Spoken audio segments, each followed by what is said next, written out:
অপরূপ TV online. Pahartali থানা যুবদল, চট্টগ্রাম মহানগর। লাল সবুজের বাংলাদেশে রক্ত দিয়ে অর্জিত নতুন স্বাধীন বাংলাদেশ বিজয়ের জুলাই আগস্টের বর্ষপূর্তি উদযাপনে বিএনপির ভারপ্রাপ্ত চেয়ারম্যান জনাব তারেক রহমানের নির্দেশনায় ফ্যাসিবাদী স্বৈরাচার খুনি হাসিনার পতনের বর্ষপূর্তি উপলক্ষে শোকরানা আদায় বিগত ১৭ বছর বিএনপির তথা বিগত ৫ আগস্ট ২৪ বিএনপিসহ ছাত্রজনতার গণ অভ্যুত্থানে সকল শহীদের শ্রোপণে তাহাদের রুহের মাগফেরাত কামনা ও আহত সকলের সুস্থতা নসিবে অদ্যকার ১ আগস্ট ২৫ রোজ শুক্রবার বাদজুমা ১২ নং সরাইপাড়া ওয়ার্ড বেলুয়ারদিঘি উত্তরপাড় নূরে মোহাম্মদিয়া জামে মসজিদস্থ দোয়া মাহফিল অনুষ্ঠিত হয়।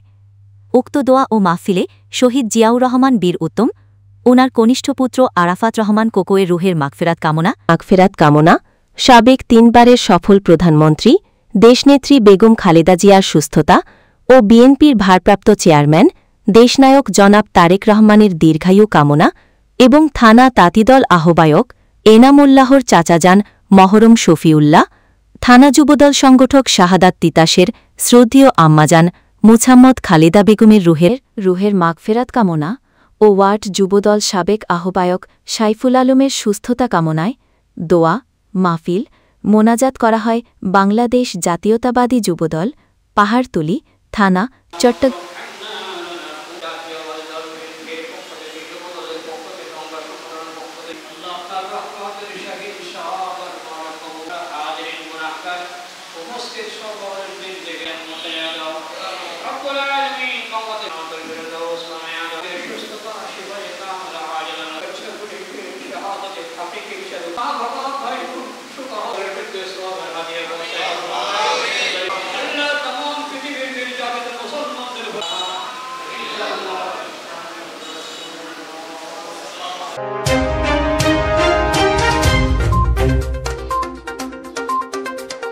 অপরূপ টিভি অনলাইন।